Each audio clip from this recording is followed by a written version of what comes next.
Então, boa noite, obrigada pela... E aí eu cheguei nessa conclusão, é isso que eu queria trazer. Duas reflexões. Só que tem uma terceira que me veio hoje. Muitos aqui são já imersos na sociedade filosófica, tem alguns poucos rostos novos, mas a gente sempre fala da Constituição Centenária do Homem, né? Físico, duplo etérico, vou dar astral, tá? o astral, Prana etérico e o Kama. Pra mim é assim, eu sei que tem debates, esquemas gigantescos. Então fala como é que é o quaternário para você, para rememorar. Tá. Corpo físico, astral, etérico e mental, racional, concreto. Vou te ter ideia. O que eu quero dizer com isso? Às vezes a gente divide assim, físico, etérico, astral, mental, inferior, aí vai para os de cima. Como se fosse uma coisa em cima da outra. E não é. O tal do cubo é tudo junto. Quando eu faço acupuntura em alguém, eu no corpo ativo o corpo etérico através dos meridianos, afeto as emoções da pessoa no astral e os pensamentos dela também afetam a doença. É tudo junto. Atman, eu vou botar o Bodhi no meio e outro Manas. E a gente tem o Antakarana. Nos escritos esotéricos, muito é falado sobre as iniciações. O livrinho do Geoffrey Hodgson, Cena para a Perfeição, ele descreve cada capítulo para uma iniciação. Na Voz do Silêncio, os 7 portais são portais de iniciação. No budismo, a gente fala de 10 bhumis, que são a senda graduada para a iluminação. Então, eu quero trazer aqui agora a ideia das iniciações. Esses são os tracinhos, né? Iniciações, 4. Quando passa do 4, aí eu vou voltar para o Plotino, vou dar um nó em vocês daqui a pouco. Quando passa do 4, a gente tem um mundo sensível, sensível e um mundo inteligível. O Platão e Plotino é assim, né? O mundo das ideias, o mundo espiritual e o mundo da manifestação do cosmos. É dito que quando chega-se à 4ª iniciação, você encara o espectro do umbral, você resolve todos os seus karmas e é muito difícil, é um processo muito difícil que a pessoa passa e ela se torna um liberto, um desperto, ou um arhat, ou saiu do samsara, não é mais obrigado a reencarnar. Nos escritos esotéricos da Blavatsky, ela diz que o Antakarana é a representação do limite entre o sensível e o inteligível. Quando a gente se liberta, quando eu era jovem, eu lia os textos de cavalaria, do grau, criatura, e tinha um tal do símbolo do mitraísmo, do herói vencendo o touro, que foi parar na Espanha e nos tourados, né? O que é o touro, né? Nossa natureza animal inferior. E a gente que vence o touro é o eu espiritual, eu não gosto nem de chamar de eu, mas nossa natureza espiritual. Quando a gente vence, é como se todas as paixões de kama manas, dos desejos, dos vícios, dos kleshas do budismo, das paixões, de tudo que nos condiciona pela ignorância, tudo isso que nos domina na vida cotidiana é cessado, porque a gente limpou, a gente fez um processo de autoobservação, purificação e aniquilou o vício trocando pela virtude. O desenvolvimento da virtude é muito importante. Quando a gente aniquila isso, então a gente não é mais comandado pelo animal. O animal não rege mais a nossa vida e a gente não gera mais karma. E aí o triângulo superior comanda a nossa vida. Então esse Manas inferior vira apenas um instrumento de ação no mundo, apenas uma mente racional, intelectual, extremamente capaz de penetrar em todos os assuntos. Mas a luz, ela vem de Atma e Budi, que é o coração, o cálice que recebe a luz de Atma. Quando isso acontece, some essa linha e o 7 vira 6. Tá bom? E aí, a gente sobrou 3 aqui embaixo. E aí quem comanda o arhat, o adepto, o liberto e o desperto, é esse aqui. Só que isso aqui é o desperto, o arhat. Mas a gente, na sociedade teosófica, a gente fala muito dos mahatmas, dos bodhisattvas. Porque aqui ainda existe uma senda. O corpo Nirmanakaya e o corpo Sambhogakaya. Até o Bodhava ainda tem uma senda. O Uno, aqui é o inteligível, o Uno platonista, que eu tinha, está lá em cima ainda. Se ainda tem uma senda, o que está faltando aqui? É o desperto, que passa o limite e retorna ao mundo, por compaixão à humanidade. E é assim que eu enxergo o símbolo da sociedade teosófica.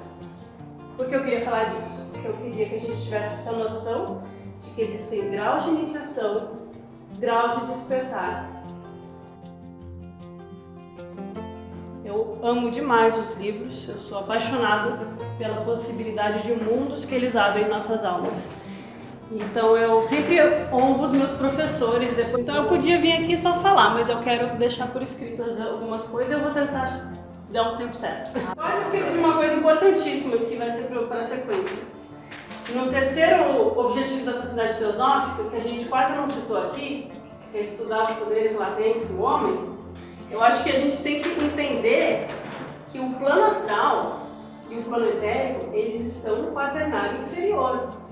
Então, o que a gente busca é esse despertar de Atma, esse acordar do Budi que está no esquecimento, no adormecimento, e brilhar essa luz que vem de dentro de nós, esse poder que os gregos chamam de Agatodaimon, diferenciando dos daimones, que a gente traduz por demônio, mas não é demônio, que são os poderes construtores e criadores, poderes de planos astrais, mas tem o Agatodaimon, que é o Atma. Tá? Então, por que eu estou falando isso? Tudo isso aqui, existem tradições, religiões que estão preocupadas com isso aqui, com o que vem do astral e do sutil, que tem relação com ficar fazendo projeção astral, entidades, controlados elementais. Não é isso que a gente está buscando. Tem que aprender na nossa mente. Se você sair daqui com essa ideia, eu já vou estar feliz. Diferenciar o que é do astral, igual na Voz do Silêncio ela fala, não te preocupes, não te ocupes nas regiões do astral. Lá tem engano. O que você quer está mais além. Então, tudo aquilo que estimula o nosso desenvolvimento astral, de poderes, de entidades, não sei o quê, vamos desapegar disso. Vamos buscar além. E aí, formar um núcleo de fraternidade universal ou da fraternidade universal? Eu acho que os dois. Um aspecto externo e um aspecto interno. Eu gostei muito dessa citação, é de 1935, é do Diário do Rhodes. Então, só para a gente abrir, a sociedade teosófica aparece como um mecanismo, como um relógio, ao qual adições estão sendo constantemente feitas. Todas as pessoas, eventos e movimentos são realmente parte do mecanismo e o seu trabalho deveria ser considerado como tal. Isso é, impessoal e desapaixonadamente. Nosso próprio lugar e movimento dentro do mecanismo deveriam ser também considerados impessoalmente e sem paixão, meramente como partes da totalidade e de pequena importância em si mesmos. Os ponteiros do relógio parecem de muita importância, porque eles aparecem mais. Mas na realidade, eles não são mais importantes que um parafuso escondido e imóvel. Mais bonito que os ponteiros são as joias que só o joalheiro vê. Eu não vou retomar a discussão dos últimos 4 dias, se a gente tem que ler a doutrina secreta ou Blavatsky, porque eu acho que isso todo mundo está claro, como todo mundo pensa, ou a maioria, ou alguns pensam. Mas eu só queria dizer que Blavatsky não é uma autora dentre muitos autores teosóficos, como eu já ouvi. Então, desdenhar de Blavatsky, dentro da sociedade teosófica, seria como sermos membros da escola platônica e não querermos saber o que Platão ensinou. A gente pode até ler depois os neoplatônicos, de Plotino, Jambo, mas Platão sempre foi chamado de um iniciado. Quem disse que HPB também não é? Por que a gente fica falando Platão, e aí na hora de falar de Blavatsky é só mais uma autora? Quem somos nós da fila do pão para dizer isso? O ponto é, a gente escolhe as afinidades através do nosso coração. E as nossas almas não vieram parar aqui por acaso. Não estamos olhando o passado, mas resgatando uma tradição atemporal. E quem são os mestres? Quando eu leio a Doutrina Secreta, ou um texto da Blavatsky, eu me sinto lendo não só um ensinamento que ajuda na abstração mental, que ajuda a chegar à intuição de nível superior, mas eu também enxergo um mapa para toda a tradição idônea que pode me auxiliar na minha caminhada. Porque o tempo todo ela cita. Ela fala de Plotino Jámblico próprio, ela fala de Tsongkhapa, ela fala dos Rosa Cruzes. Ela cita, e nas cartas também é citado, como elogios, Eliphas Levi. Então a gente pode ler as cartas e a Doutrina Secreta e fazer setas para fontes de outras tradições que a gente quer aprender. Quem são os mestres referidos nas cartas? Ou no Diário do Rhodes? Ou que a gente sabe que são ligados à Sociedade Teosófica? Temos 15 mestres. Tem alguns aqui que são só 2, né? Deve ter muito mais de 15 ao redor do mundo. É verdade, teve uma fala muito decisiva de só 2 fizeram. Isso. Mas depois todos saberiam. Todos esses mestres não nasceram no século XIX um dia e se tornaram mestres. Eles têm uma origem. Todos eles vêm de uma linhagem espiritual, de uma linhagem de uma tradição. Todos eles são detentores e protetores dessa tradição que podem iniciar os outros em sua própria tradição. O meu ponto é que quando na sociedade teosófica a gente se propõe a estudar a filosofia esotérica, a gente está estudando a tradição de cada um desses. Só que cada um de nós vai ter a sua afinidade de alma, a sua afinidade de coração. E o nosso grande desafio é descobrir por que caminhos na nossa alma vai mais fácil. Qual raio de ação nossa é mais natural para a gente conseguir ligar essa cena. Eu vou só falar um pouco das tradições. Vamos lá, aqui desse lado. O que a gente tem representado? O Brahmanismo, os Vedas, os Upanishads, que são comentados nos Vedas. A escola da filosofia Sankhya, que está impressa na Doutrina Secreta. Mula Prakriti, Gravavai, tudo termo Sankhya. Tem a Vedanta, Shankaracharya, Advaita, o Budismo, o Shivaísmo de Kashmir e o Yoga de Patanjali. E tudo isso a gente pode estudar.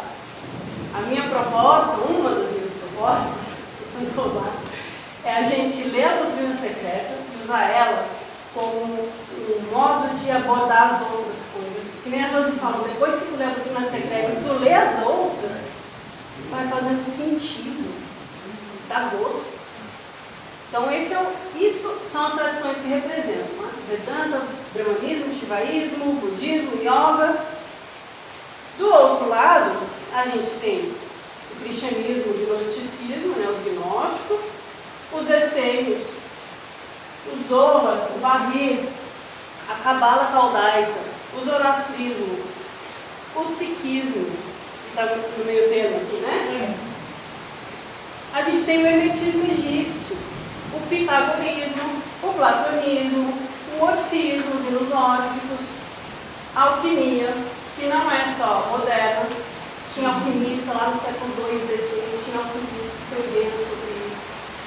Alquimia, a teurgia ou magia divina, que nada mais é do que o princípio átomo búdico emanando e dominando a natureza através da luz, não através de jogos de poder com o plano astral. Os Rosa Cruzes, né? Serapis Bey, Raposse, Rosa Cruzes, Polidoros, a Cabala, gnósticos, as sociedades secretas, os sufis, o ismaelismo sufi e os templários e a tradição rural. A gente tem muita coisa já para estudar. Muita. E esses mestres estão na sociedade teosófica de alguma forma, ou pelo menos se aproximaram de algum teosofista, estão trazendo essas tradições. Mas será que o mestre Kagá e o Eng, que são os mais atuantes na sociedade teosófica, ficaram lá trabalhando e todos esses outros não estavam fazendo nada? Com nenhum outro grupo, em nenhum outro lugar do mundo? Ou não tinham outras frentes de trabalho? Eu quero jogar essa provocação, porque eu acho... Ele citou o irmão grego trabalhando com trabalho secreto, só Blavatsky. Que era outra coisa. Era outra coisa. Minha provocação é essa, a gente saber qual tradição aquece a nossa alma, o que nos apaixona, o que nos atrai. E eu acho que a sociedade teosófica é um caminho, não uma porta para isso. Eu espero que elas continuem por muito tempo sendo. Inclusive no Teatro de João Gregório, apesar de se comunicar com o Kagá, por exemplo, e parece que quem assume a instrução oficial dele enquanto Shela é o Polidoro. Sim, inclusive existe por aí, solto por aí, a informação de que só alguns desses mestres aceitam discípulos. Mentira, gente! Eles estão trabalhando, todos eles, cada um na sua forma, na sua área de atuação. Aqui eu vou passar rápido. É só uma reflexão. Que dizer que há muitos caminhos para a verdade, como eu quis apontar agora falando de todas essas tradições, como sendo detentoras da Gupta Vidya, não é dizer que todos os caminhos levam à verdade. Alguns caminhos levam à verdade, não todos os caminhos levam à verdade. Daí a gente diferenciar o que ficou no plano sensível do quaternário inferior e o que realmente é divino. Não deveríamos tentar dobrar a teosofia aos nossos gostos pessoais e se utilizar da estrutura da sociedade para desenvolver um projeto pessoal de poder. Ah, eu gosto de tal coisa tem que estar aqui dentro. Porque isso acontece ao longo dos anos. Porque acaba virando assim, pega um pouquinho da crença de todo mundo, joga no liquidificador e cria uma amálgama, amorfa, sem propósito, uma mistureba. Eu não acho que teosofia é ecumenismo, no sentido de vamos dar as mãos e cantar com baiá juntos. Teosofia é mais profundo que isso. O estudo comparado é realmente ir a fundo nas tradições e ver onde elas se encontram, no topo da pirâmide, não na base. Devemos nos aprofundar no que a teosofia propôs, conhecer os seus ensinamentos, saber onde a gente coloca os pés e honrar o trabalho já feito. Não vou repetir tudo que a gente viu aqui, mas a dificuldade que a Blavatsky teve para escrever a doutrina secreta foi uma tarefa sobre-humana. As pessoas que trabalharam com ela revisando, ela teve que ser levantada da tumba praticamente para isso. Aí a gente fala que é só mais um livro. É falta de respeito com os nossos mestres. E aí eu lembrei da passagem da voz do silêncio. Ai, você só fica citando os outros, me disseram uma vez. E aí na voz do silêncio diz, os orgulhosos dizem, eu sei. E os humildes confessam, assim eu ouvi. Então eu vou continuar citando mesmo. Não que eu seja humilde, tá? No caminho espiritual, alguns caminhos levam ao cume da montanha nevada. Mas às vezes na estrada tem os desvios. E a gente pode se perder em atalhos, ou procurando atalhos. E acabar em pântanos lamacentos. E a gente não deveria confundir a luz da filosofia com os elementais do pântano. Os ensinamentos dos mestres, a sua essência é o mesmo, né? E a preservação disso era uma preocupação dos mestres.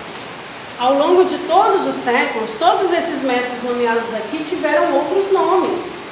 E eu não vou ficar aqui fazendo uma coisa que é muito feita. Ah, fulano foi tal, que é do raio tal. Porque além de ser achismo nosso, é um desrespeito tratar eles como matéria de revista Caras. Olha, o mestre tal foi tal coisa, sabia? Não acho que é assim que a gente deve se dirigir a eles.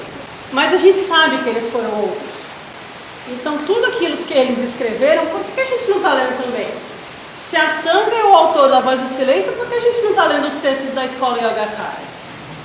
Se o mestre Rakotsi foi Saint Germain, por que a gente não está estudando os alquimistas e os filósofos do fogo do século XVII e XVIII? É isso que eu quero dizer. A sabedoria esotérica, ela não se autocontraduz. Às vezes a gente precisa da joia do discernimento, da faca da sabedoria de Manjushri para cortar e saber o que é e o que não é.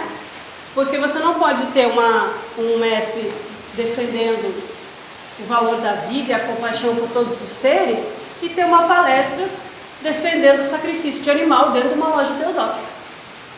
Não dá. Um dos dois precisa sair. É preciso que a gente lapide com liberdade, como um trabalho de arqueólogo, igual o Rafael falou, lapidar mesmo, para a gente tirar o chumbo do ouro, arrancar o joio do trigo, porque senão a erva daninha cresce e engole a luz da teosofia. A ciência oculta, ela não se sujeita a variações culturais e temporais, onde cada um vai colocando o que deseja nela e moldando ao seu bel prazer. Ela não precisa ser atualizada até o fim dessa humanidade. Enquanto o nosso Buda for Siddhartha Gautama, ela vai continuar igual e com as mesmas regras. Isso é repetido ao longo de diversas passagens. O que a gente precisa se atualizar, que aí eu vou concordar, é o modo de abordar, de se aproximar do público, o modo de comunicar. Mas ela em si não muda. E se há uma verdade, há uma falsidade. Para mim isso é um pressuposto. Se há um certo, há um errado. E qual é o problema da gente dizer que algo está errado? Porque a gente precisa ficar de melindre, né? Não é julgar as pessoas ou desrespeitar ninguém, mas se aprofundar no ensinamento e dar espaço à intuição. Porque só assim nós podemos ser buscadores da verdade. Então, o que diziam os mestres? A ciência oculta tem seus próprios métodos, tão fixos como o da ciência física. Se essa possui as suas máximas, a ciência oculta também possui. Não tem discussão. Quem quiser cruzar os limites do mundo invisível não pode determinar por si mesmo como há de progredir. Ou você aceita a regra ou você não aceita. Aqui a gente não está falando de palestra pública, não está falando de reunião aberta para a loja, obviamente. A gente está falando da prática individual de cada um que quer buscar essa senda. Os mistérios nunca puderam e jamais poderão ser colocados ao alcance do público em geral, não até o dia em que se tornarem universais. E esse é o caminho que a gente está tomando, sair das religiões esotéricas e começando a tornar universal tudo isso. Temos que comunicar o grande segredo a alguns eleitos, ou permitir que os infames chamados, os irmãos da sombra, conduzam as melhores mentes da Europa para uma fatal e insana superstição. Então, os mestres não têm melindre de chamar algumas coisas de insana superstição. Nem de infame. Nem de infame. Sim, aqui é uma passagem do mestre K.H.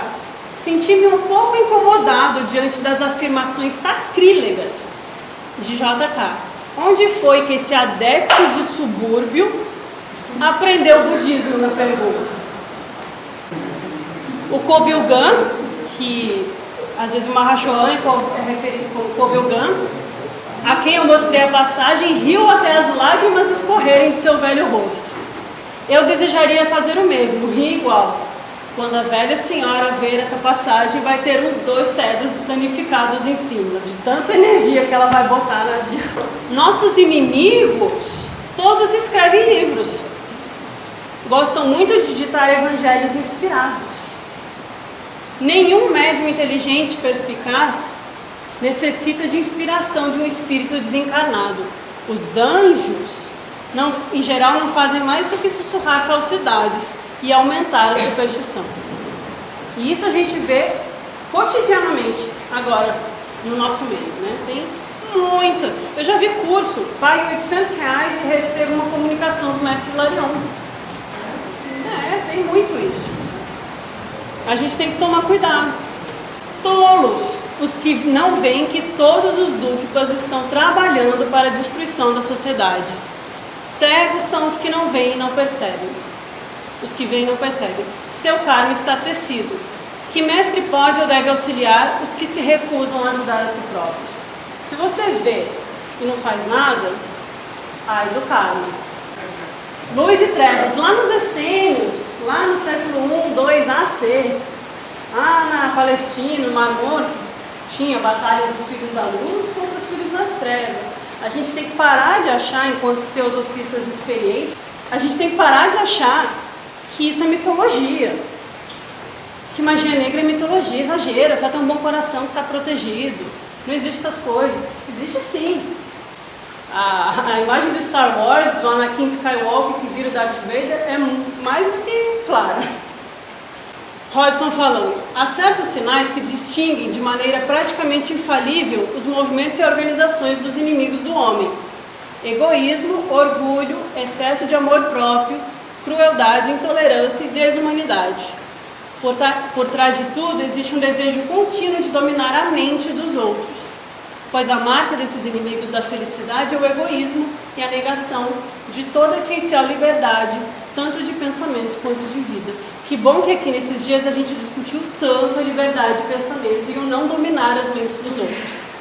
Os poderes das trevas têm agentes humanos em vários graus de evolução, desde um cruel selvagem, sensual e egoísta, civilizado ou não, até indivíduos altamente intelectualizados, que trabalham apenas para o eu, de maneira aberta ou disfarçada, inclusive aparentando santidade.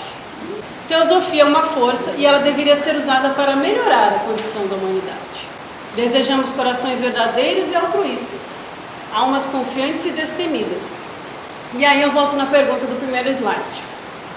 Formar um núcleo de fraternidade universal ou da fraternidade universal, que preserva a linhagem junto com os mestres. Ao longo dos séculos, eles sempre fizeram esforços para ter um núcleo.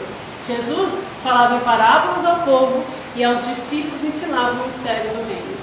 Depois os templários, eram 6 ou 7 no começo, quando foram fundados. Não era uma grande ordem mundial que tinha por toda a Europa. Era um grupinho de pessoas tentando preservar um ensinamento.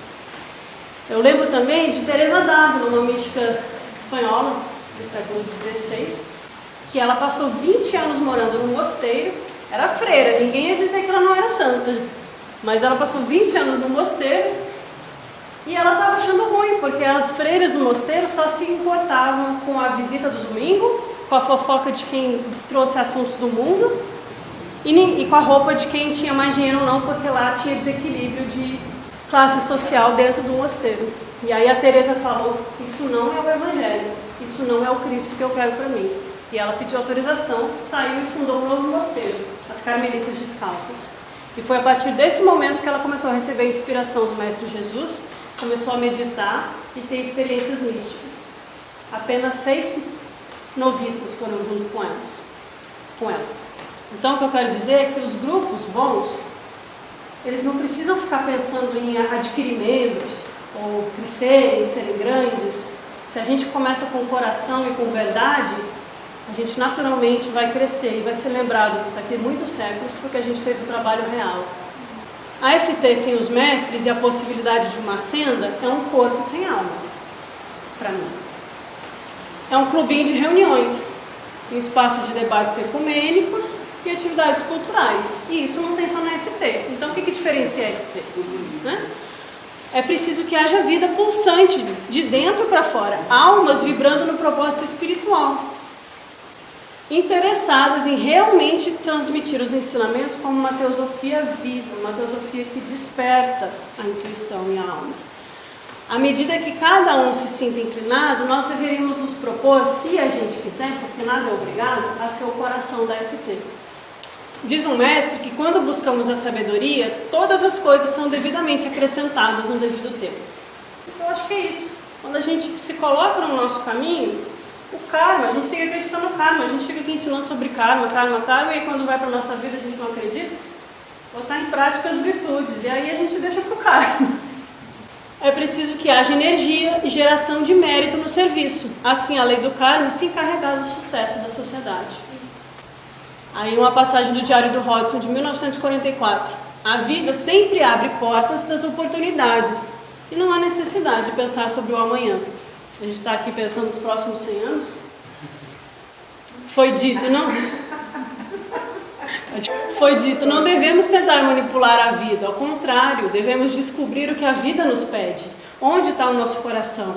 Qual mestre nos atrai? Qual é a nossa linhagem? Qual é o nosso raio de atuação? Qual é o nosso caminho? E aí é nós treinarmos para cumprir essas demandas. É um negócio demorado e humilde. Devemos nos perguntar como eu posso servir, como eu posso ser útil. Se eu não posso ser um século sol, que tipo de vela eu posso ser? Então, no aspecto externo de uma fraternidade humana, a compreensão e aceitação dos ensinamentos no coração levam a atitudes éticas. Então, como agir no campo externo da sociedade teosófica? Trabalhando. Eu coloquei essa reflexão de que a aceitação dos ensinamentos levam naturalmente à ética, porque eu realmente acredito nisso. Se a gente acredita no karma, a gente não rouba ninguém. Se a gente acredita no karma, a gente não deixa um cachorro atropelado na esquina, a gente socorre.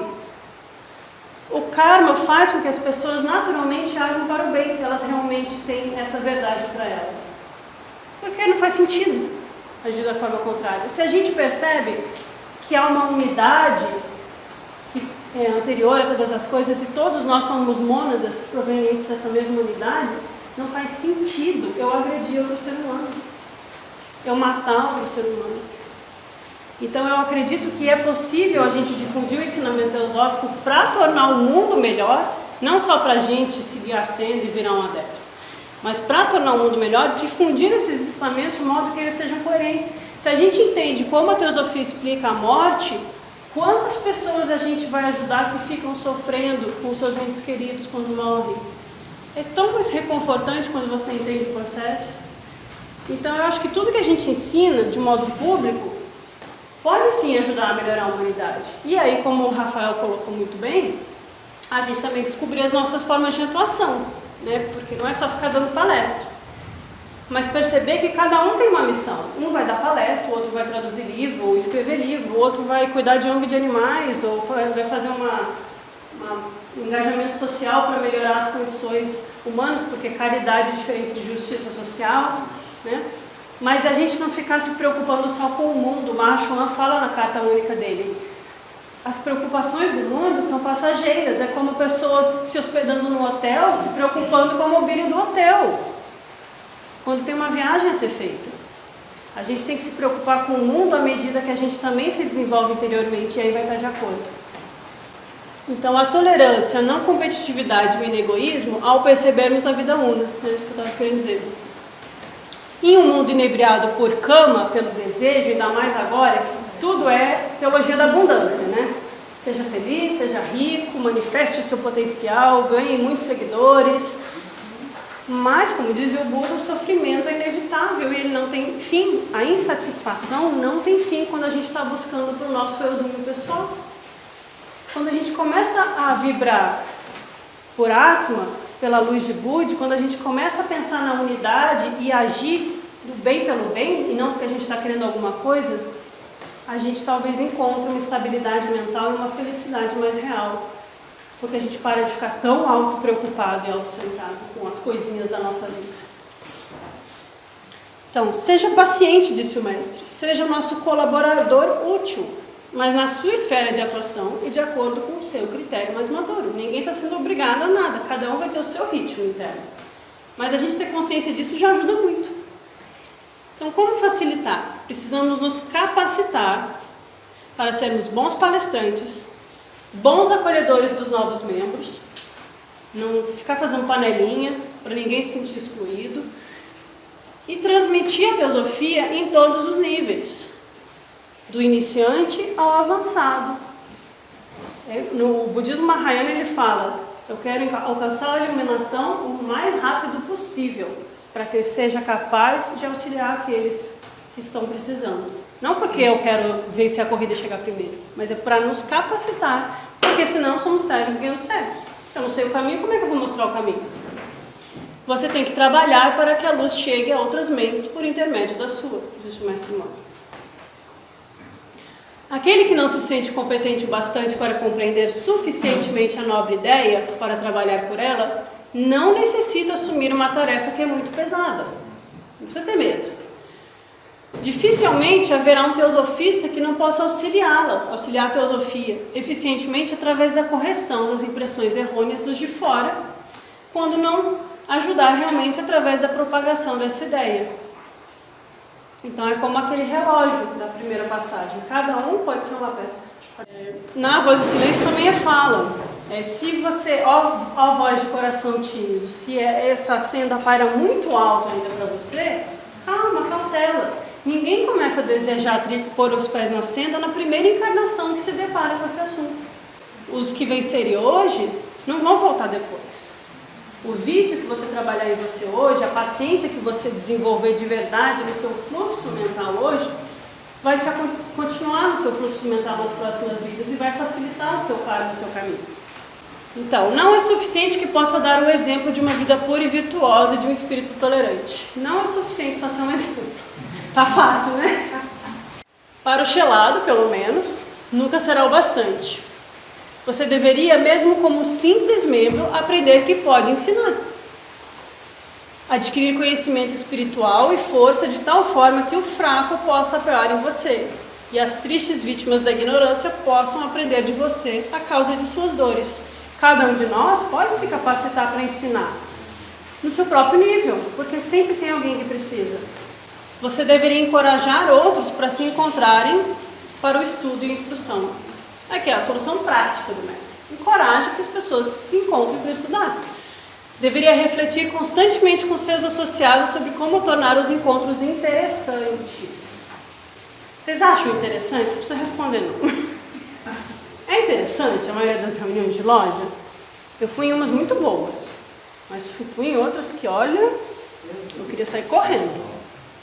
Porque, gente, levar um ano para terminar um livro numa reunião, ou ir para uma reunião sem ter lido o material antes, esperando que o presidente da loja ou o coordenador da reunião resolva tudo por você. Cadê o espírito de colaboração mútua? Cada um trazendo as suas inquietações, as suas leituras, o seu estudo, a sua prática para somar e não só para se apoiar lá e fazer uma atividade social todo sábado. Não é isso. Então, uma sugestão: ser interessante e se encontrar para estudar. A sabedoria antiga deve ser apresentada pelo palestrante, pura, transparente, reluzente, porém profunda e clara. Então, aquela preocupação do Marcos, o povo não vai entender. Não, a gente faz profundo e claro. E quem somos nós para chamar os outros de povo? Né? Não deve haver um esforço especial por resultados. A verdade, nada além da verdade, deve fluir de um canal impessoal. O corpo calmo, relaxado, poucos gestos, tranquilidade, elegância e até mesmo um fluxo gracioso. Isso foi uma inspiração que o Robson recebeu porque ele estava sempre dando palestra. Não é fácil não, eu não estou me sentindo muito graciosa não, mas a gente todo sentido de autossatisfação e autoelogio deve ser evitado. Essa é fácil, né? A gente fica satisfeito com o nosso trabalho. O problema é quando isso entra, né? Ai, como eu sou maravilhosa, como foi maravilhosa a minha palestra. Tampouco é desejável a humildade artificial. É simples, é só ser sincero. No de hoje. Escondendo o orgulho. O reconhecimento perspicaz de nossas limitações produz uma humildade natural, que é na verdade uma virtude. O elogio e a correção devem ser igualmente aceitos. A gente não deve fazer uma palestra só para ficar buscando elogio. E se vier uma correção, vamos escutar a correção. O elogio porque ele encoraja e a correção porque chama atenção para as melhoras necessárias. Nós não devemos ficar nem excessivamente eufóricos por um, nem demasiadamente deprimidos pelo outro. Às vezes a gente vai fazer uma palestra ruim, vai fazer uma boa em permanência da vida, considerando ambos de forma impessoal, sem levar para o pessoal. Quantas vezes não foi falado aqui, é pessoal? Nem sempre é pessoal. Não importa o quão bem tenhamos feito, sempre podemos fazer melhor. Eu achei as passagens do Robson muito práticas para atividade externa da sociedade teosófica. Um canal puro, uma lente translúcida por meio da qual, sem mácula e sem esmaecer, a luz da verdade, que é a teosofia, pode ser focalizada na mente dos homens. Esse é o ideal. O ideal de dar uma palestra não é receber elogio dos colegas membros e nem receber aplauso do público. Obtê-los é fácil. Qualquer um que possui um sólido conhecimento de teosofia e uma personalidade vira um ótimo palestrante. Mas é isso só que a gente está buscando? Abrir as portas para os outros, para que eles possam passar por meio de sua própria luz, esse é o ideal do instrutor. Claro que nós, como palestrantes, somos meras pessoas comuns tentando passar alguma coisa. Nós não somos instrutores. Mas o ideal é que a palestra ajude a despertar dentro de cada um o ideal da luz. E não que eles fiquem só despejando informação. Né? A palestra deve conter um material que venha elevar os ouvintes até o seu próprio ser espiritual, que perpetuamente brilha para baixo. Dessa forma, as portas interiores são abertas.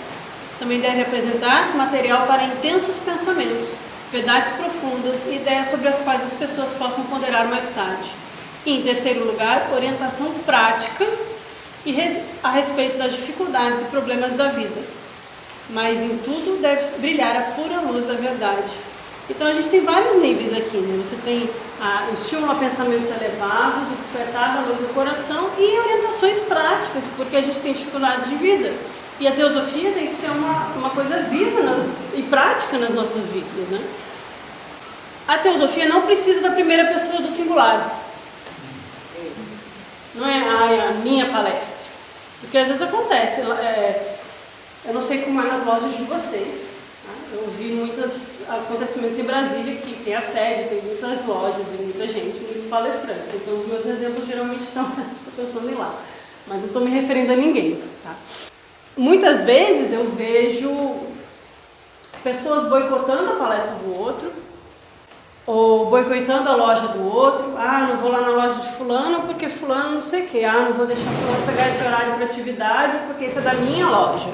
Ou aparece na palestra de alguém no meio para se fazer de fiscal ou perguntar alguma coisa só para atrapalhar. Poxa, não é isso. E depois fazer fofoca. Isso não é isso que a gente espera da sociedade teosófica, né? De todos nós como membros. A gente espera poder ter uma fraternidade. Então, o instrutor teosófico, ele é como um mensageiro de um rei. Não é sobre ele. Não é sobre ele ser líder de alguma coisa, ou ele virar influenciador de alguma coisa, ou ganhar 1000 curtidas num post, sei lá. Mas não é na primeira pessoa do singular. O mensageiro leva a mensagem com segurança através de todos os perigos. A teosofia é uma ciência inteiramente impessoal. O trabalho teosófico também é impessoal. Portanto, o impessoal deve ser o trabalhador teosófico e silencioso. Devemos constantemente reexaminar nosso trabalho e nossa atitude para nos mantermos livres do egoísmo e da autossatisfação, pois são venenos para a alma. Esse egoísmo, essa autossatisfação e o desejo por poder que faz a gente inflar o quaternário inferior e nunca conseguir atravessar o antakarana, nunca conseguir se libertar. E é aí que a gente vira o que a Blavatsky chama de um feiticeiro. A gente tem a oratória, o conhecimento, o poder e o carisma, mas a gente é egoísta. Achei legal que o mestre comentou uma conferência que o Rodson estava. Ele estava observando de longe. A conferência de Páscoa começou bem, ele começa dizendo assim. A qualidade mais importante numa palestra não é sua habilidade de poder obter aplauso e seu sucesso mundano. Estou só repetindo. De importância suprema numa palestra é seu poder para elevar a consciência e estimular a atividade mental superior nos membros da audiência e servir como um veículo para a influência dos mestres. O ocultista deve desenvolver a mais completa e positiva indiferença às reações pessoais para com ele e o seu trabalho. Impessoal, desapegado, não procurando a aprovação de ninguém a não ser de seu guru. Não temendo desaprovação enquanto estiver fazendo o melhor possível. O elogio deve colocá-lo na defensiva, a referência a ele tornando-o gélido, e ele deve imediatamente dirigir os aplausos ao mestre. Então a gente fazer tudo pelo benefício da teosofia, da luz, dos mestres, pela humanidade, e não pra gente. O que eu ia comentar aqui? O elogio. Muito cuidado com o elogio. Às vezes a gente faz um elogio bem sincero, tipo, eu gostei muito da palestra dele. Mas às vezes a gente sente que o elogio não é sincero, né? Ai, como você é maravilhoso, como você é incrível, nossa, você... É aí que a gente cai. Mas é triste. É triste. É triste para quem bajula e é triste para quem recebe. Para quem escuta. Bajulação. Porque não é sincera, não tem sinceridade de alma. E a turma do outro lado, os irmãos da sombra, adoram elogiar. É a coisa mais fácil pegar um ego humano pelo elogio. A coisa mais fácil você ter algum poder ou desequilíbrio mediúnico e vir aqui alguém e falar assim, olha, Como você é maravilhoso. Você é o único. Uma lição especialmente para você. Só você vai ser capaz de fazer. E aí vem, em sequência, vem uma mensagem melosa. Ai, o amor universal na nossa ronda tem que preencher todos vocês. Vamos queimar a vela para apagar os karmas da humanidade e começar novamente. Que a chama violeta inunda o seu coração. Tem tanta falsidade e tudo começa com elogio para quem recebeu a mensagem. E fala exatamente o que quer ouvir, porque no astral não tem barreira. O pensamento tem forma. Se vem uma entidade com algum poder, alguma consciência, e olha para a cabeça do Rafael, sabe tudo o que ele está pensando. Aí, é isso que ele gosta desse mestre? Deixa eu personificar esse mestre aqui. Olha como eu pareço platino. Aí a gente usa umas palavras aqui e ali, captadas da própria mente dele, porque ele conhece o assunto, né? Então eu falo exatamente o que ele sabe, parece verdadeiro, e aí eu falo exatamente o que ele quer e precisa ouvir emocionalmente. Por isso que eu tenho uma proposta para todos os teosofistas e todo mundo, façam terapia. Porque às vezes a gente tem carências, problemas que não são resolvidos com vida espiritual. Primeiro você fazer terapia. E é legal que na história, quando estava falando do Hudson Camargo, quando o Manjushri aparece para ele, ele acha que é um fantasma. Né? E ele começa a fazer um monte de perguntas que ele sabe a resposta e ele desconfia porque o Manjushri respondia exatamente como ele sabia. Sim, né? E sabe-se por essa literatura esotérica que os mestres não se incomodam com você perguntar. Eles gostam que você questione eles, porque quer dizer que você está desconfiando, pensando e tentando discernir. Quando você desconfia e pergunta de uma entidade, ela pode virar um monstro na sua frente, porque foi pego. Você falou do Savapaku Manjushri, eu lembrei que a Teresa d'Ávila, que eu citei agora há pouco, ela era clarividente, e aí disse que Jesus apareceu para ela. E ela ficou apavorada. Porque uma mulher freira, em 1500 e pouco, que não podia nem ler a Bíblia direito porque não era permitido, como assim Jesus apareceu para mim? Deve ser um demônio. E ela conta na biografia dela que ela foi falar com o confessor. Ai, tô com medo, será que o demônio está me inspirando, está tentando me enganar, porque sabe que eu gosto do mestre? E aí ela tem essa preocupação, olha que legal. E aí Jesus aparece devagarzinho, primeiro ele mostra a mão, depois ele mostra o pé com a barra da roupa. E aí, à medida que ela vai recebendo ensinamento, vai acontecendo alguma coisa, ela vai vendo que é verdade. Nem ela, que era uma devota fervorosa, a gente tem que desconfiar. Desconfiar não é um problema. Os mestres não se incomodam com a gente desconfiar. Mas quando a gente recebe com verdade, aí a gente pode talvez ter alguma certeza, talvez. Isso me lembra que nas cartas os mestres estabeleceram bem no comecinho uma senha. Se eu não falar na landa, não sei o que, não sei o que... Se não for falar, a carta é falsa. Por quê? Porque muitos falsos instrutores estavam tentando enganar. Igual Jesus falando, o lobo na pele de ovelha. Isso existe. Uma palestra não deveria ser uma demonstração de conhecimento, uma abertura para o conhecimento, informar e inspirar. Tá, deixa eu só repetir. Existem 2 testes ácidos de um ocultista. A extensão da sua fantasia e a capacidade de permanecer impassível tanto ao elogio quanto à crítica. Se a gente se alterou com um dos 2, deu ruim. Tenta de novo. Descartar tudo exceto o essencial. Essa é a tarefa. Sucesso, aplauso de audiência pública. Às vezes eu escuto assim, não posso dar palestra depois de fulano, porque aí vão achar que minha palestra é ruim. A gente não está pensando bem na teosofia quando a gente está com essa mentalidade. Cada um dá o seu melhor, e é isso aí. O elogio de amigos, a amizade reconhecida de pessoas importantes. Fulano de tal respondeu o meu comentário. Fulano de tal me convidou para dar uma palestra. Vou ficar amigo de ciclano. Com falsidade ninguém chega em lugar nenhum. Aceitação de livros para serem publicados e o inevitável sentimento de satisfação produzido por isso e todo o sucesso. Uma certa inflação consciente de nossa opinião a nosso próprio respeito. Tudo isso deve terminar. Não abandonar o estudo comparado às religiões, mostrando que a religião e a sabedoria sempre existiu na Terra. A sociedade teosófica pode fazer uma importante contribuição ao mostrar que todo o sofrimento do homem é devido aos sofrimentos que ele infligiu aos outros, em função da lei do karma. Novamente, se a gente entende o karma, a gente para de fazer mal. Tem uma passagem enorme do mestre, acho que é do mestre Polidórios, no Diário do Hodgson, falando que o mal da humanidade é o crescente aumento da crueldade. Ele cita crueldade de pessoas contra pessoas, crueldade contra animais, uso de armas. Ele cita, é Supratoide, 1980, a comunicação. Vale muito a pena ler, depois eu passo para quem quiser a página. Então, a crueldade faz com que a vítima sofra e o malfeitor sofra. Ele está gerando um karma terrível para si mesmo. A gente só vai parar esse ciclo com a teosofia. Por isso que a teosofia é tão transformadora.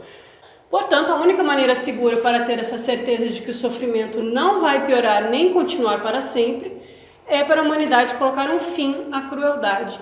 Essa é a única solução.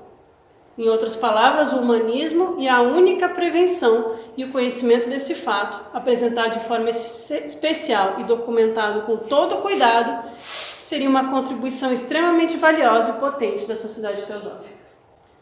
A sociedade teosófica original deve crescer e tornar-se um movimento mundial. É de 1976, um adepto de luxo. Esse não quis se identificar.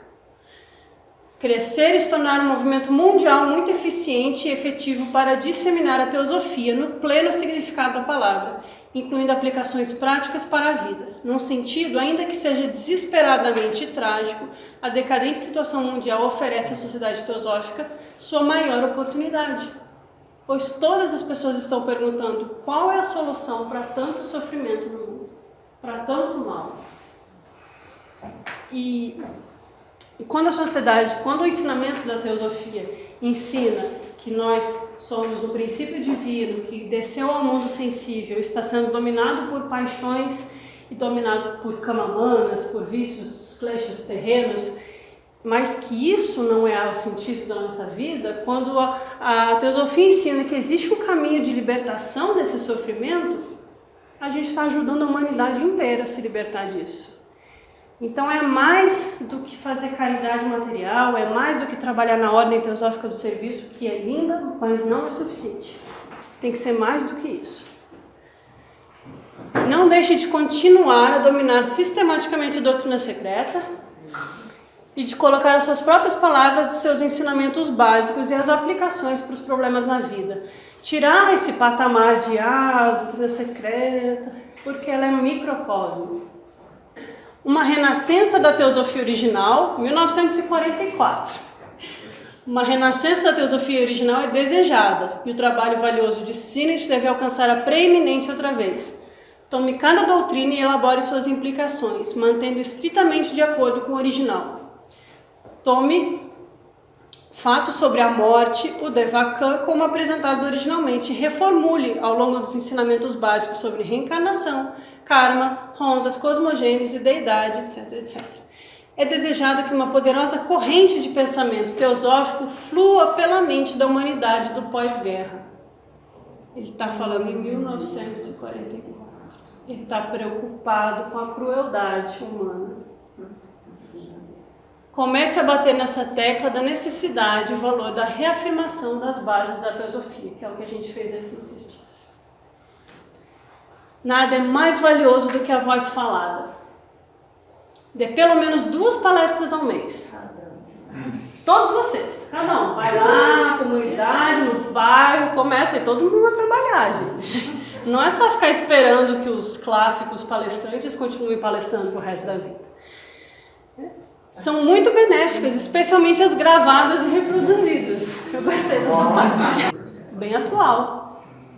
Gravada. Isso aqui era VHS ainda. Agora a gente tem YouTube, grava de casa, do celular. Do Diário do Hodgson. Tem uma passagem do Evangelho, do livro de Tomé, que é um apócrifo cristão, que os discípulos estão perguntando, é um diálogo igual as Atos da Loja Blavatsky, é um diálogo entre Jesus e os discípulos. E aí eles ficam perguntando. Aí Jesus fala, mas por que vocês continuam perguntando? Vocês tinham que estar lá fora ensinando. É ensinando que se aprende. E a melhor forma de aprender é quando você tem a responsabilidade pelo que você fala. Porque no mínimo vai se preocupar em estudar para passar. Nós, os mestres, somos altamente favoráveis à apresentação da literatura e práticas do grande ideal da evolução acelerada. Iríamos lastimar a sua retirada ou mesmo redução da literatura teosófica. O que ele está dizendo? Nós somos favoráveis à constante lembrança de que existe um caminho para o despertar espiritual, que existe uma senda para a iluminação. Esse assunto não deve ser retirado, tanto esotérico quanto público. Claro que filtrando, o modo como a gente coloca. Um discípulo fiel e dedicado é de grande valor para a humanidade, para o nosso trabalho.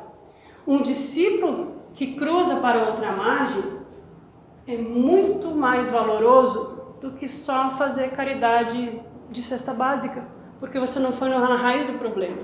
Você tem que fazer, você tem que dar cesta básica, tem que fazer atitude social, tem que fazer tudo isso. Eu não sou contra, nem um pouco contra. Mas se a gente só fizer isso, a gente não está trabalhando na causa do sofrimento, nem na causa do aprisionamento da alma. A gente tem que ir além. Quando a gente lê as cartas dos Mahatmas e o Diário do Hodgson, a gente vê que é o mesmo estilo de linguagem, é o mesmo ensinamento, é muito confiável, parece muito fidedigno. Eu realmente confio no Hodgson. E a mensagem vale pelo que ela é, né? Sim. Oi. Não são cartas. São comunicações que a gente chama tudo de carta, né? Ainda que toda a filosofia teosófica tenha um valor inestimável, nossa existência e o discipulado são de extrema importância.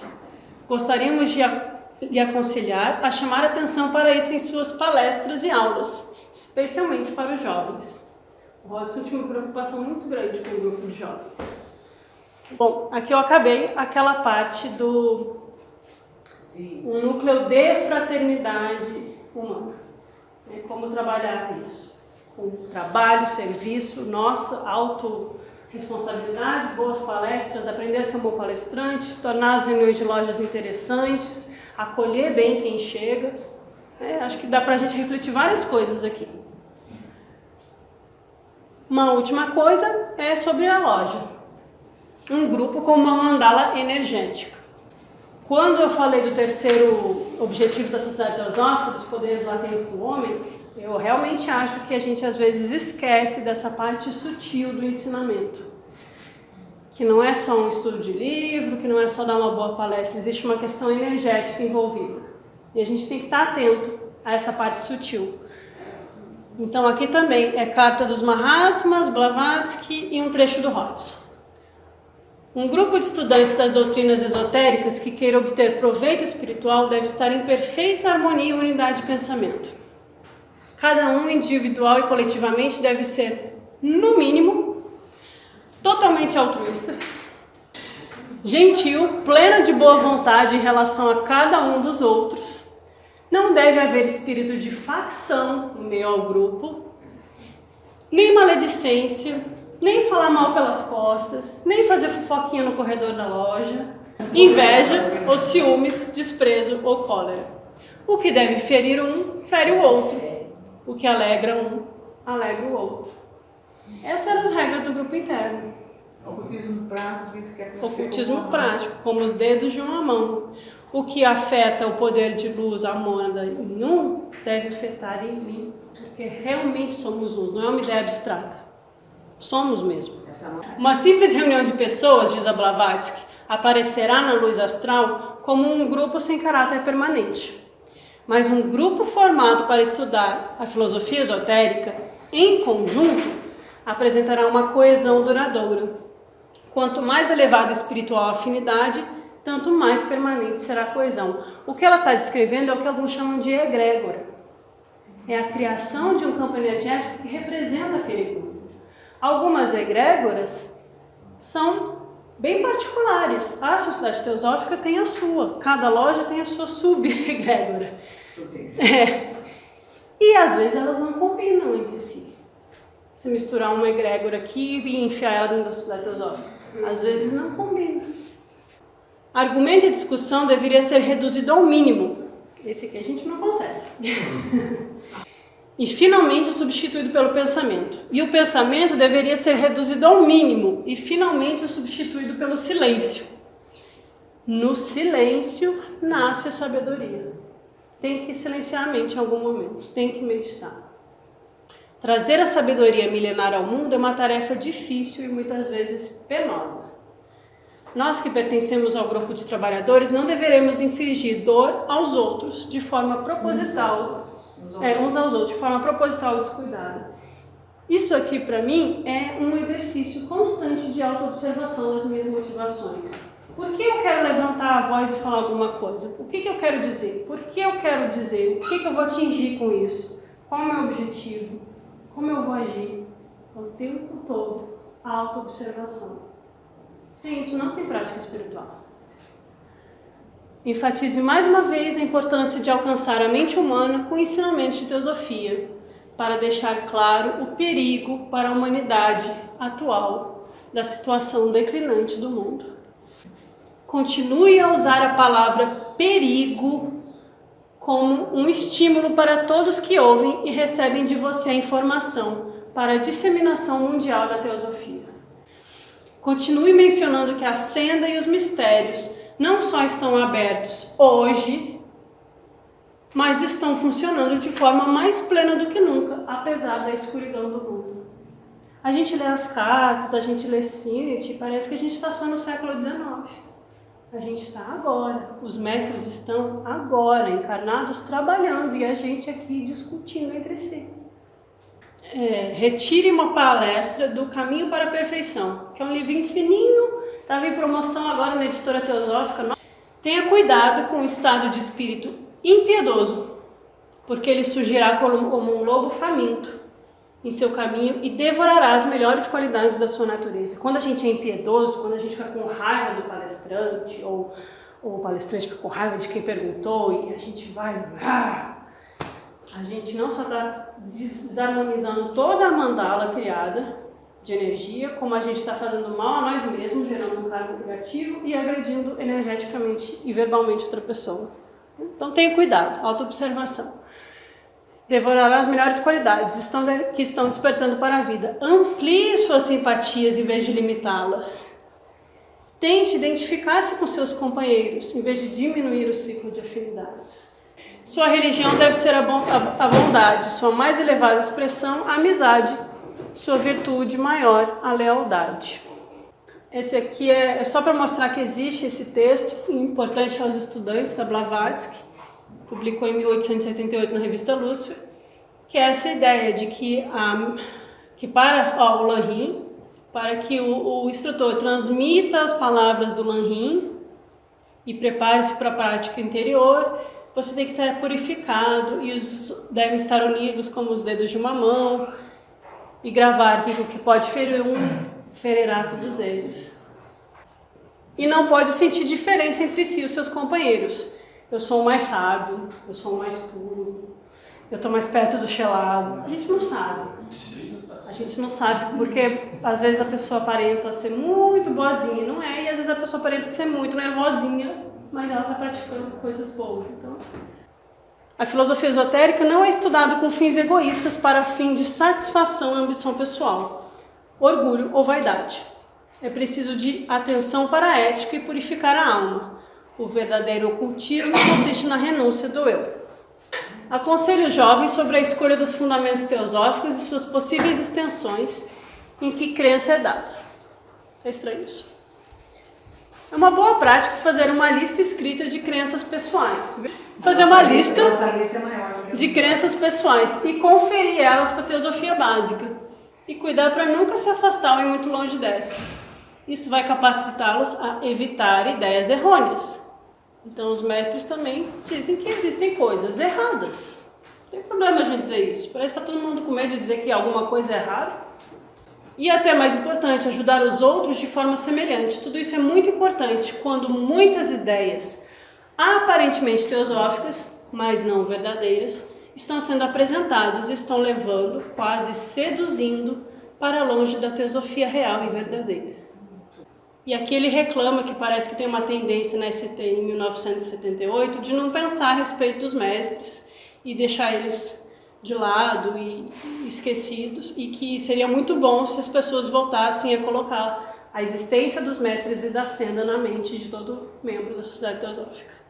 Isso é interessante, porque foi muito falado aqui, porque não precisa acreditar nos mestres, não precisa isso, precisa aquilo. Realmente não precisa, mas o fato de não precisar não significa que não deve. Que não se coloque eles no centro. Inclusive ele fala aqui, Graça, ele fala, membros individuais farão bem em lembrarem-se deles em suas mentes, porém, obviamente, todos são livres, que é o que foi enfatizado aqui, todo mundo é livre. Mas não vamos esquecer. Seria bom ler tudo. Tá bom, vamos ler tudo. Parece haver uma tendência na Sociedade Teosófica hoje de não pensar a respeito dos adeptos, ou pelo menos considerá-los quase como abstrações, sem um relacionamento com o trabalho da sociedade. Esse é um erro profundo e lamentável. A AST, na verdade, é a sociedade desses adeptos. E, num sentido, eles não podem ser afastados dela. Está ligado ao karma deles quando eles aceitaram fazer isso. E levar adiante seu trabalho semana após semana e mês após mês, sem a referência a eles, é lamentável. Um grave erro, sugiro. As reuniões de loja poderiam ser abertas com grande benefício, com uma breve meditação a respeito dos mestres de sabedoria e o fato de que a ST é sua sociedade, devendo sua existência a eles. Uma gratidão apropriada da humanidade é devida. Abrir as lojas com uma meditação a respeito dos mestres. A gente parece que decorou a fórmula e fica fazendo sem pensar, vida, una que brilha, então... Vamos começar a viver um pouco a meditação e não só repetir uma fórmula? Membros individuais farão bem lembrar deles em suas mentes, porém, todos são livres. Tá. Aí eu vou fechar, porque eu fiz um núcleo de Fraternidade Universal e um núcleo da Fraternidade Universal. Então, como amanhã eu também falo, eu vou emendar um pouquinho e amanhã... Não agora, amanhã eu continuo o finalzinho e emendo com o resto, se todos estiverem de acordo. Então, o que eu queria? Fazer a gente pensar nos 7 princípios, como eles têm relação com as iniciações espirituais, como isso é possível, como o símbolo da Sociedade Teosófica é um símbolo de compaixão pela humanidade, é dos Mahatmas, dos Bodhisattvas, que existem muitos mestres e muitas tradições de sabedoria que devem ser estudadas esotericamente. Que, novamente, não é trazer cada uma dessas religiões que eu citei aqui para dentro, mas ver o que de esotérico onde elas se encontram, né? E a última coisa que eu queria gravar na mente de vocês, se vocês concordarem, porque se não concordarem, joga fora, é uma ideia. Uma ideia que quando me veio eu falei assim, nossa, como eu não tinha percebido isso com tanta clareza antes? Foi conversando com o Bruno, lá em Campinas, caminhando na rua a gente conversando, às vezes essas conversas surgem a melhor coisa, né? Mas qual é a ideia? Isso aqui é um símbolo da roda do Sansara no budismo. A gente tem um monte de ensinamento aqui, o Paulino deu uma palestra lá em João Pessoa sobre isso, que eu sei. Mas aqui é Mara ou Yama, não lembro. Lembra, Luiz? Se for... Yama? Acho que é Yama, né? Eu confundo com Mara. Se fosse gnóstico, esse aqui seria o Dabaô. Quem gosta dos gnósticos. E ele faz a gente ficar preso nessa roda de nascimento, renascimento, nascimento, renascimento, através dos sentidos, dos apegos, da geração de tendências e germes mentais, os sanskaras, que nasce, envelhece, morre e renasce. A raiz deles são os 3 venenos, que a Josi citou numa palestra dela, que é o apego ou o desejo, que é tanha, desejo de nascer, tanha, que é o desejo de nascer, e kama, que é o desejo. E é o apego, aquela coisa assim. A aversão, o ódio e a ignorância. Não a ignorância sobre os fatos, a ignorância de que nós não somos um eu permanente, autoexistente. E que a realidade não é essa que a gente enxerga. Então isso é a causa. Não vou dar uma aula de 12 nidanas aqui, é só para a gente se localizar. Aqui eles falam que existem 6 reinos de existência.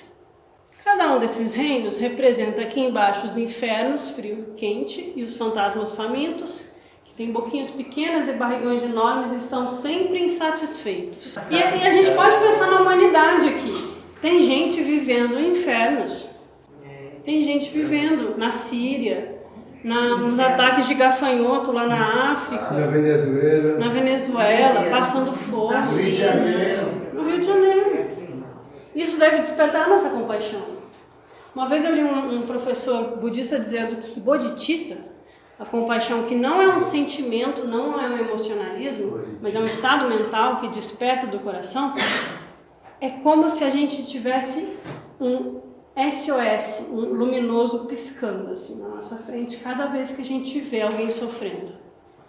Cada vez que a gente vê uma queimada na Austrália ou alguém no Brasil, O que a gente faz? a gente vê um SOS, porque não pode ser feliz enquanto a humanidade sofre. Por exemplo, uma queimada na... Aí a gente só pode meditar e mandar boas, mas aqui a gente pode, no dia a dia, no nosso meio, né? Que não é pra gente entrar naquela vibração depressiva de o mundo é horrível, não aguento mais esse mundo. É porque às vezes a gente sofre com o sofrimento do cara que tá do outro lado do Porque às planeta, vezes a mas o gente- vizinho que tá com um problema a gente finge que não vê. Aí não é pra ser alimentado o sofrimento, porque parece que tem gente que é viciada em ficar lendo tragédia. Não é ser alimentado o sofrimento, mas é perceber esse SOS constante. Bom, mas voltando aos reinos, tem o reino humano e o dos deuses e dos semideuses.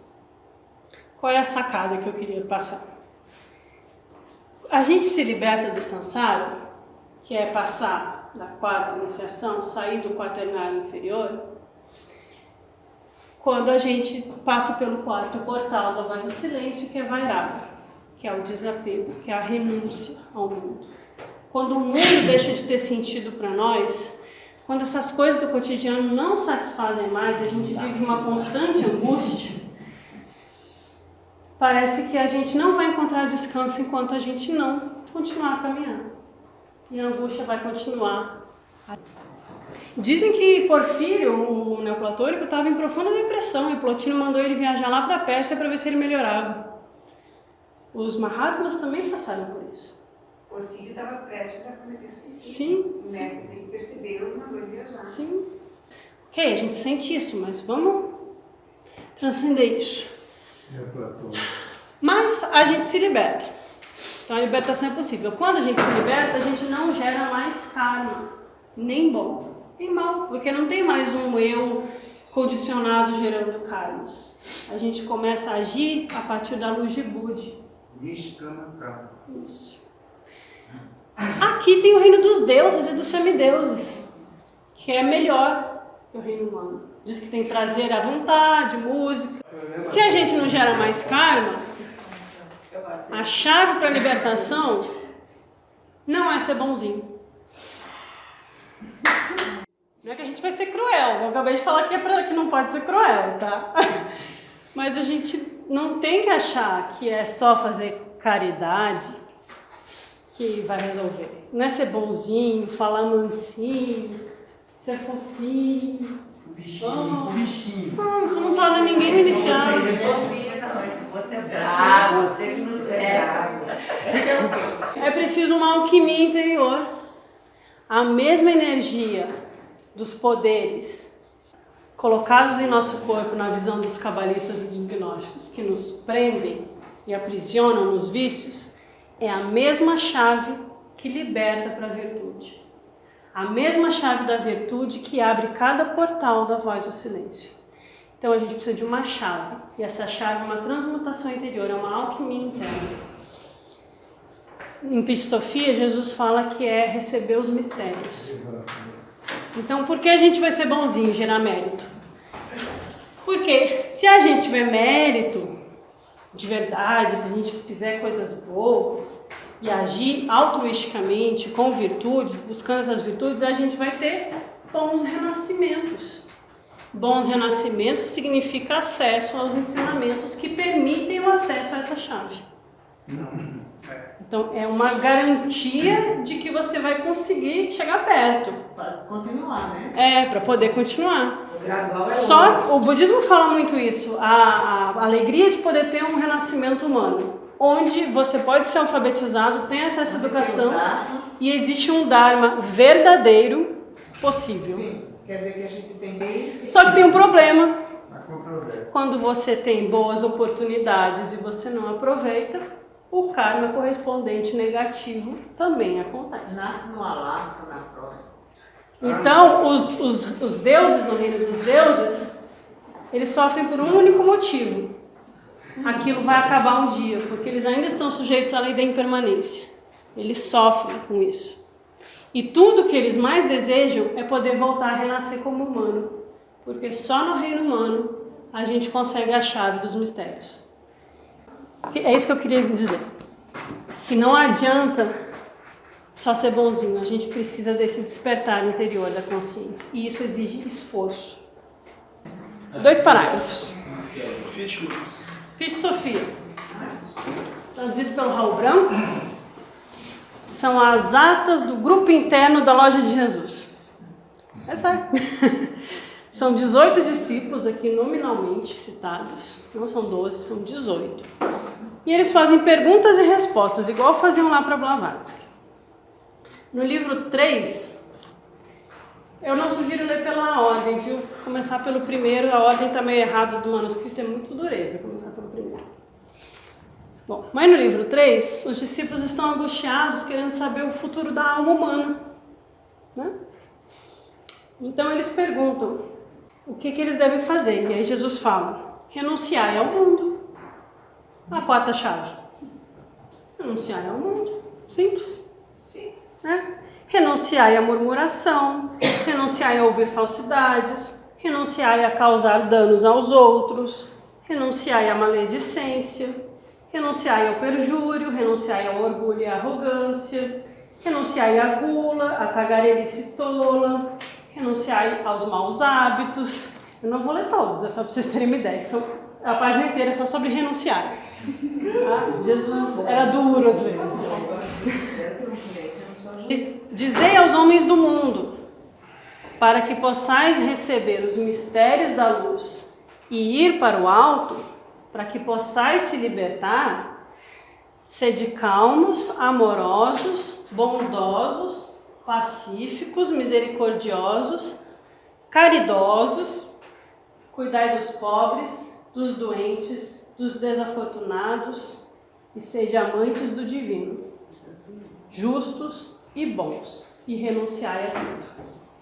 E aí segue para um longo diálogo, mas a Maria Madalena pergunta para Jesus, Jesus, um homem íntegro, perfeito na retidão, que não pecou,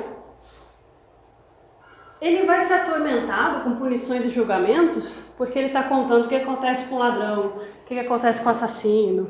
E aí ele descreve vários subplanos do astral, dos reinos onde tem punições, cama-loucas,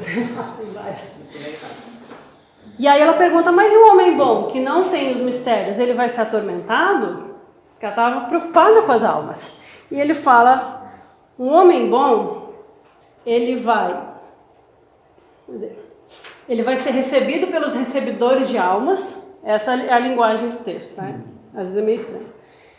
Ele vai ser recolhido pelos recebedores com os grandes poderes e vai arrebatar a alma desse homem, e passar 3 dias circulando com ela por todos os reinos da criação do mundo.